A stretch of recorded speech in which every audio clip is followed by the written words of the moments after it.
Today, we will be discussing Boolean operators, what they are, and how to most effectively use them. By the end of this short tutorial, you will know the three primary Boolean operators and understand how they can make it easier to get the best results when searching for records in a database. First, what are Boolean operators? The three primary Boolean operators are the words and, or, and not.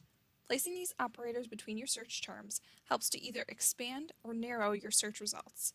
Using these operators communicates to the database which exact terms it should be returning for you.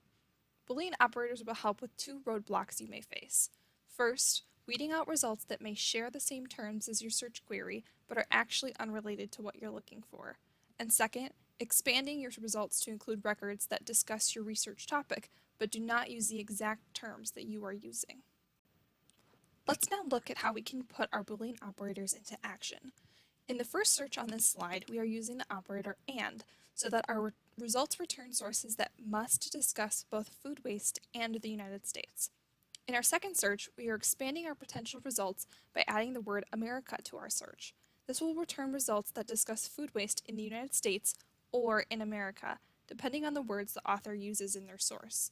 Finally, in our last search, we are adding NOT so that sources with the words United Kingdom are excluded and we can retrieve results only pertaining to the United States and not the United Kingdom. By using Boolean operators, your searches will be more effective, your results more relevant, and you will have a more productive and enjoyable research process.